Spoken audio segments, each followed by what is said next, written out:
Good morning. How are you? I'm good. How about yourself? I am good. I'm not going to call your name, but anyway, thanks for being a part of Leah's Hopes and Dreams transitional home. Thank you for having me. I would love to know your story. Tell us who you, well, don't tell us who you are, but what got you here?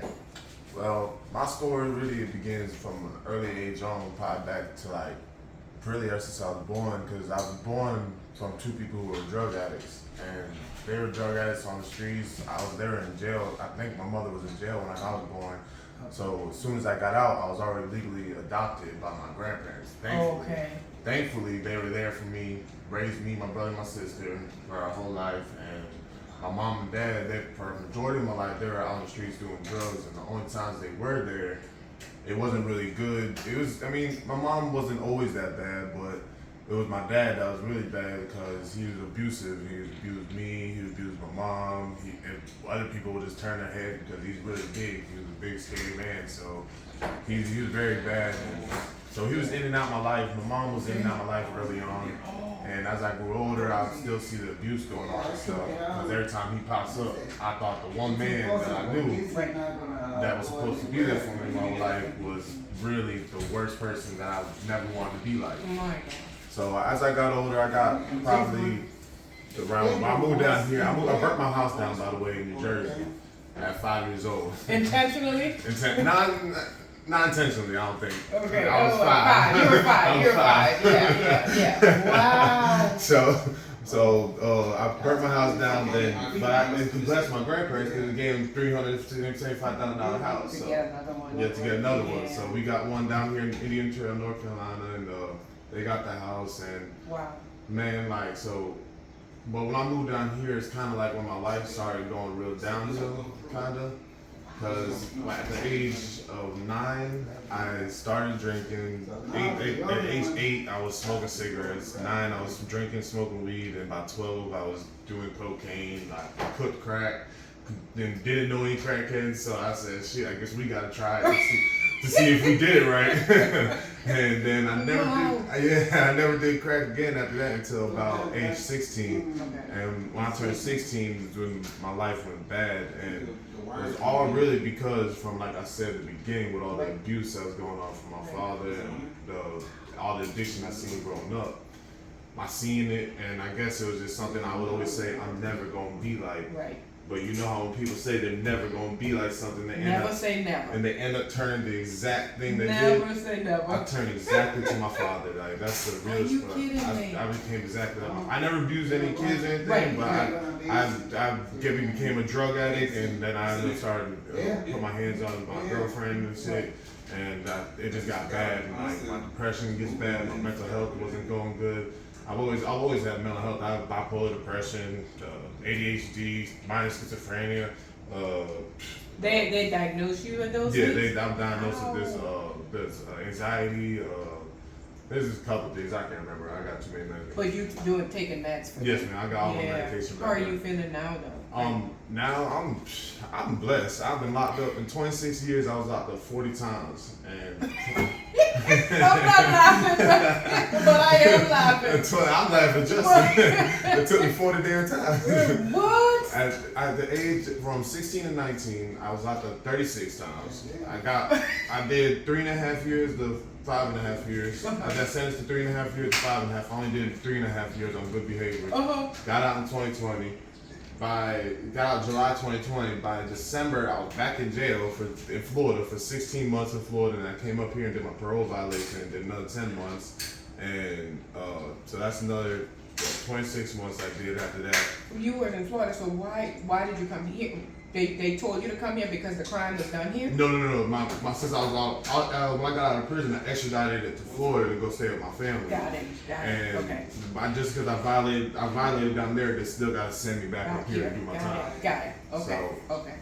Yeah, it's been a lot. We're not going back. No, we're not going back. We're not going back. No, we ain't going back. So this time after I got out in October last year, October 31st, I got out on Halloween. I had a girlfriend and stuff, and I dated her when we were 17, but I haven't talked to her since we were 17. She hated me for years. And one day I just said, hey, let me message her, and I messaged her and stuff, and She answered me. She sent me the number. She was there for me for the rest of my time being in prison. She started like being there for me, talking to me. She got into a head-on collision and broke her whole hip by a drunk driver.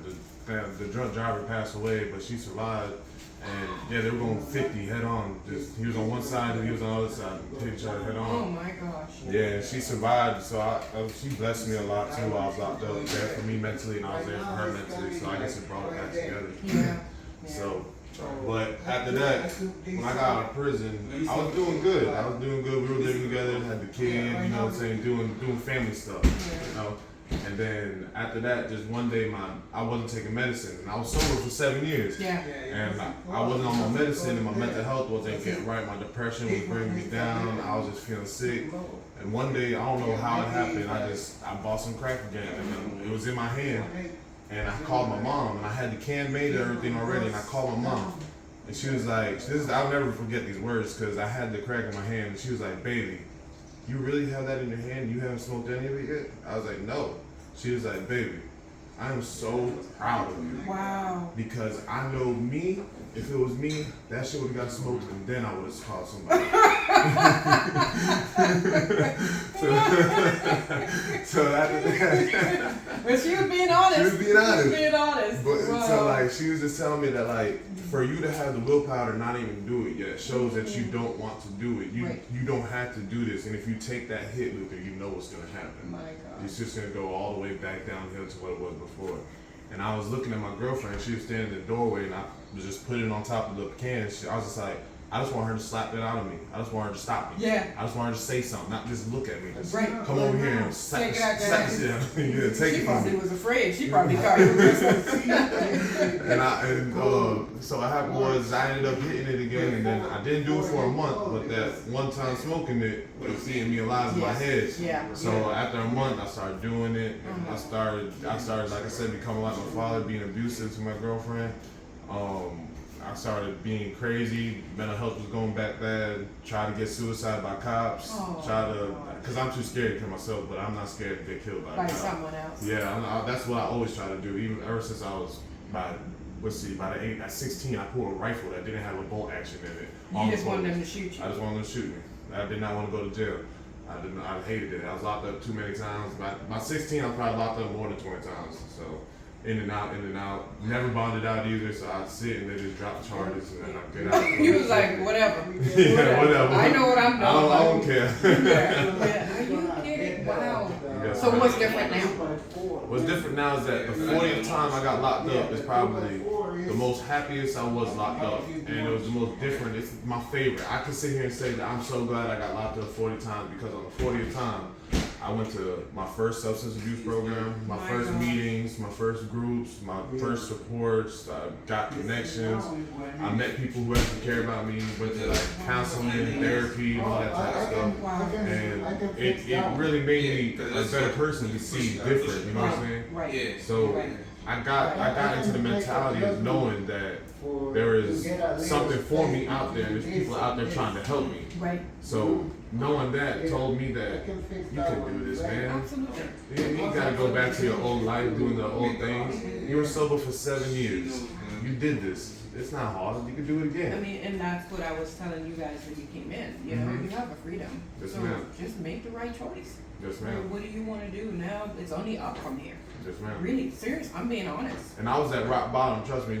My one time being homeless. I was homeless for 3 months. The very first day I was homeless after I got out of jail, my mom. We were at the Mike Hotel. I left the Mike Hotel. My girl said, "All right, babe. Well, I love you." So I love you too. She had to go back to her mom's house. So I was like, I love you too. And I walked to the back of my hotel. There was a perfect little spot. It was like a little cutout in the trees, and it was covered up. I had a little stick where I could hang my bag up, hang my towel up, put a little thing down the ground. Yeah, it wasn't a perfect spot. As soon as I went in there, I set everything up. Yeah, this shit is gonna be alright. This is gonna be alright. No, yeah, something found me. But I went in there. I said, I ain't about to sit down. Sat down.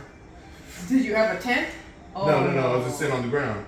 I'm going through my phone. The fuck is that? I sat in a fire ant nest.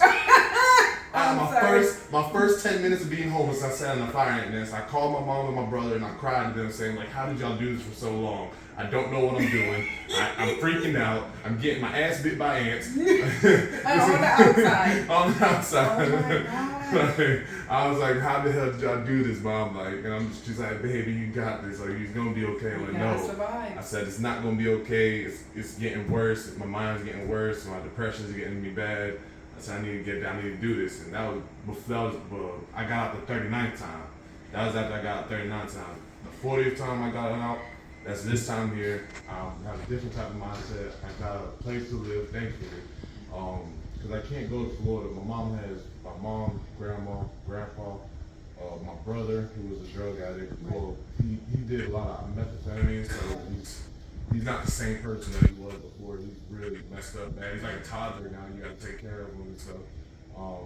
My brother and my mom's girlfriend and my aunt's about to stay there too. Oh. So I can't go there because that's just too much there at that house.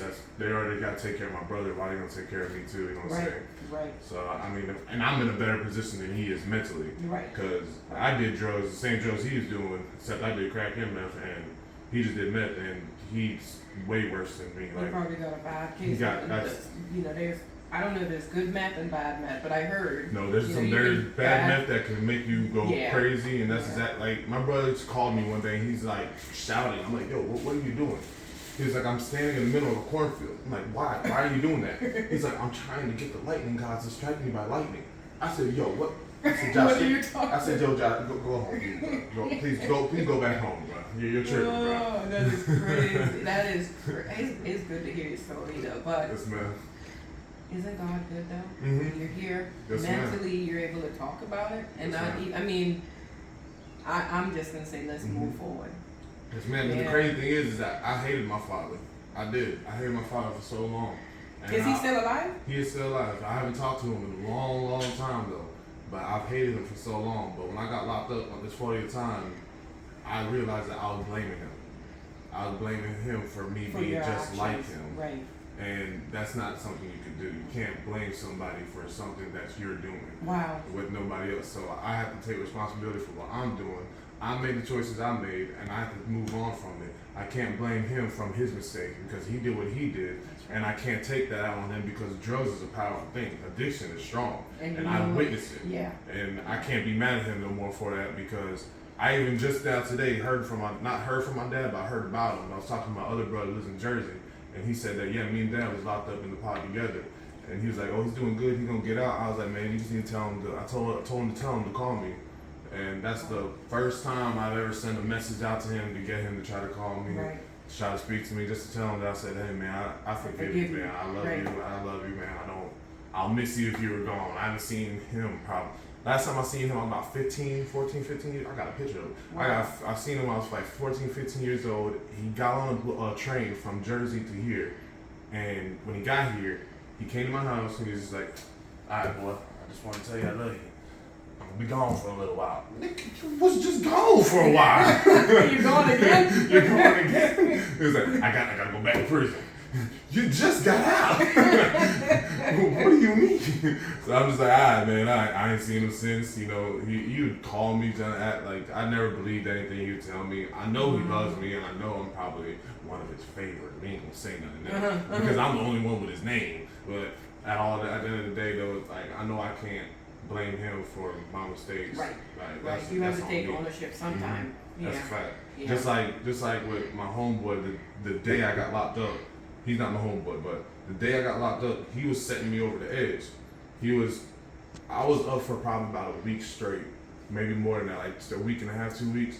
And I ended up just getting shot at that night. I had to walk from Gastonia to Charlotte, running from the police all the way up. I just got shot at, and it was not by the police, it was by my homeboy. Yeah. What? He was shot on ice. He was on meth, and he was going crazy.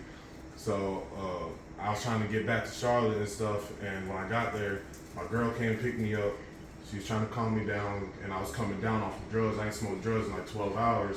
So when you're up for almost 2 weeks and you're not on the drugs, your mind starts going crazy because you're not going to sleep. You're fighting to sleep even more. So you're just like seeing things, hearing things, and like we got to a hotel and like she had her phone out, and when I looked at her, she put her phone underneath her.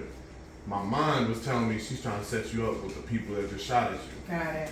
And I tweaked out I tweaked out and I went crazy, and it was all because of it was really because of that meth.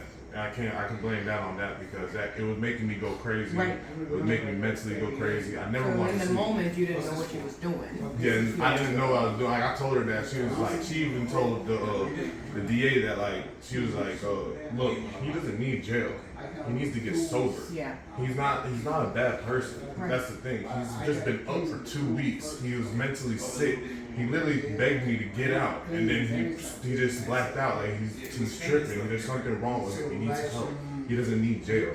So, but they ended up making me just do 4 months. They dropped charges, but that 4 months got me into this house, got me into my substance abuse. It's got me into knowing more about my addiction, knowing more about criminal behavior. It taught me more about my emotions. It just taught me a lot of stuff that I did not know before. Listen, if you ever get tempted again, call me. One thing I know for sure is I ain't getting tempted. Right. I was sober for 7 years. I ain't worried No about one in it. here uses drugs. No one in here, I mean, alcohol, no alcohol in this house. I don't even like drinking. Right. So, but at the end of the day, to your point, you know, if anything can trigger it, right? Anything triggered, call us. Yes, ma'am.